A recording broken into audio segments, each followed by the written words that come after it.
In a follow-up to a video we recently did, it appears that Donald Trump, Lindsey Graham, and MAGA Republicans scheme to try to rig the 2024 election by forcing a rule change in Nebraska voting laws has just went up in smoke, and we have to talk about it.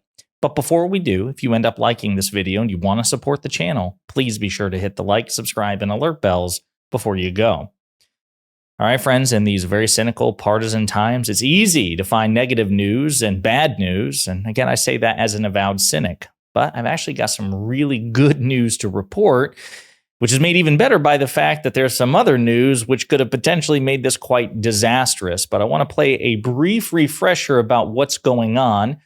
For context, it's about Donald Trump and Lindsey Graham and their schemes to pressure Nebraska Republicans to change how electoral votes are cast in Nebraska, which could have rigged the election in Trump's favor. This is a recap of the scheme itself, and then we'll get into the good news. We are actually going to talk about Nebraska for a minute. I know we never talk about Nebraska, but stay with us here because Senator Lindsey Graham, you see behind me, and a number of other Republicans are actually making a last-minute pitch for the state to change the way it allocates its electoral votes.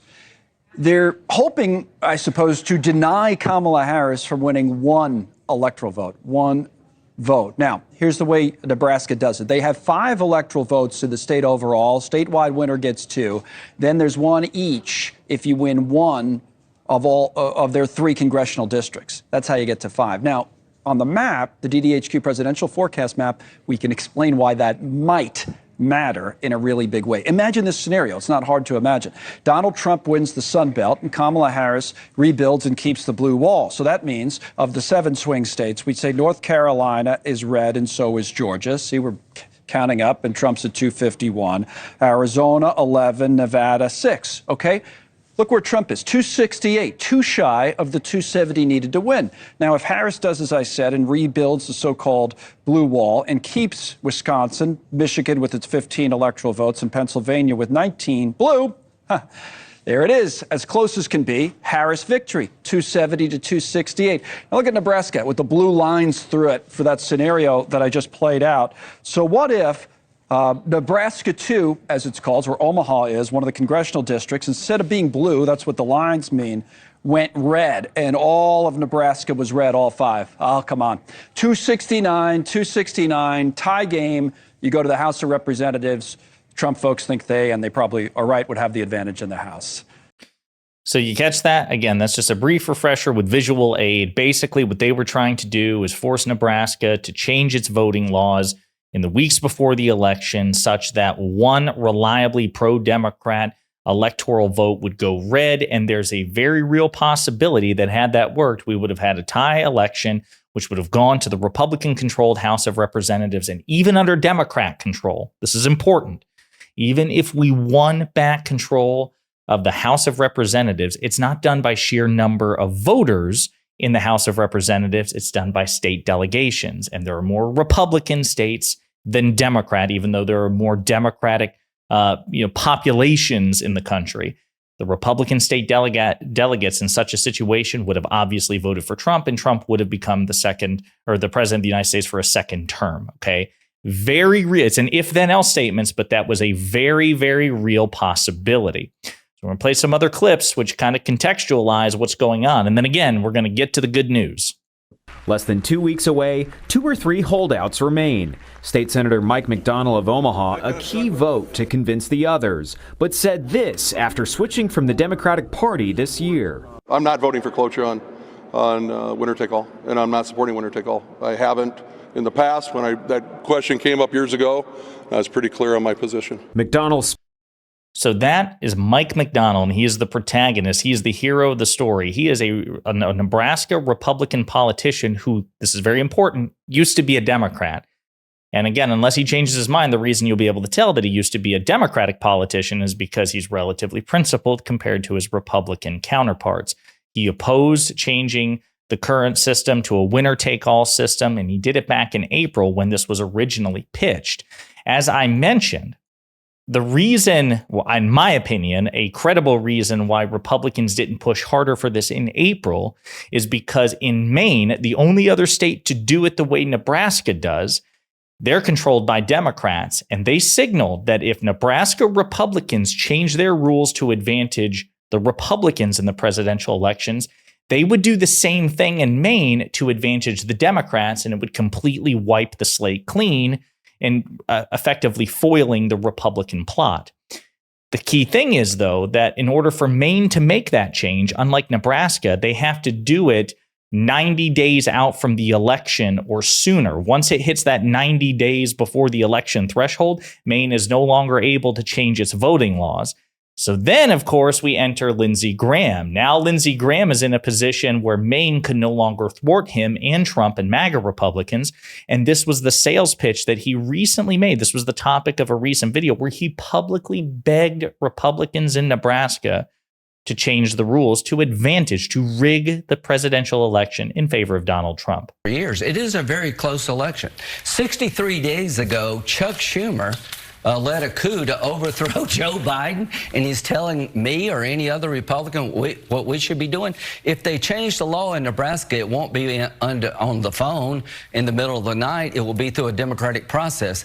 The entire federal delegation of Nebraska, House members and 2 senators, want this change. To my friends in Nebraska, that one electoral vote could be the difference between Harris being president or not, and she's a disaster for. So there you go. Lindsey Graham envisioned that this could easily, if the rules didn't change, it would permit Vice President Harris to become president. He wants to rig the game. Well, we have new reporting from the New York Times, which again is very good. Key Nebraska Republican rejects yet again Trump's push to shake up the electoral map. Mike McDonnell, a state senator, said he would not support an effort to change the state's electoral system to winner take all, an outcome that could have cost the vice president an electoral vote. So the guy we saw in that clip, who back in April said he wasn't going to change his mind, reaffirmed today, at the time of recording Monday, that he was not going to change his mind. The Nebraska state senator, who Republicans hoped would help ease Donald Trump's path to the White House by agreeing to change how the state allocates its electoral college votes, said on Monday that he would not do so, ending a brief but intense lobbying effort from allies of Mr. Trump and Vice President Harris. The state legislator, Mike McDonnell, a Democrat turned Republican from Omaha, said he would not agree to change the Nebraska's 32-year tradition of awarding 3 of the state's 5 electoral votes by congressional district to a winner-take-all system based on the statewide popular vote, bucking calls from Nebraska's governor and his congressional delegation to help Trump. Quote, in recent weeks, a conversation around whether to change how we allocate our electoral college votes has returned to the forefront, Mr. McDonnell said in a statement on Monday, today. I respect the desire of some of my colleagues to have this discussion, and I've taken the time to listen carefully to Nebraskans and national leaders on both sides of the issue. After deep consideration, it's clear to me that right now, 43 days from Election Day, is not the moment to make the change. Mr. McDonnell said he told the state's Republican governor, Jim Pillen, that, quote, I will not change my long-held position and will oppose any attempted changes to our electoral college system before the 2024 election. He said that he'd propose seeking a constitutional amendment next year, which would require a statewide vote to change how Nebraska allocates its electoral college votes. So at the time of recording, Trump and Lindsey Graham have not publicly reacted to this, but no doubt they are fuming and seething and are quite scared. And I'm quite relieved. Now, a couple of things. Is it entirely possible that Mike McDonnell changes his mind tomorrow? Sure, he is a Republican politician, and there's going to be a lot of pressure on him. And the MAGA wing of the Republican Party is quite unhinged, so it's possible he could be threatened. On the other hand, so far, based on the indicators, it seems like he's pretty consistent. He's been saying this since April, and he's been saying it long before that, which brings me some relief or measure of optimism that this cynical, naked power grab by Trump and Lindsey Graham and MAGA Republicans is, at least for the time being, utterly closed off. And another reason I'm relieved about that is because recent polls, some credible polls, and again, not to say that this can't change tomorrow or next week, but some credible polls, the New York Times Siena poll, have Donald Trump ahead in 3 out of the 4 Sun Belt states. So at a time when it looks like, at least with respect to polling, that a scenario where the vice president wins the blue wall and Trump wins the Sun Belt states, very possible, this going the other way in Nebraska could have been the entire ball game. And instead, thanks to Mike McDonnell and his principles, unless he changes his mind, he is saying, no, we're not going to do that. We're not going to rig the game in favor of Trump in the 11th hour. We're not going to do that. So that's good news, folks. As of this moment, a crucial, necessary component to the Republican scheme to rig the election has refused to go along with them and is telling them no to their faces, which will no doubt piss off Donald Trump, Lindsey Graham, and MAGA Republicans across the country. In the meantime, let me know what you think in the comments.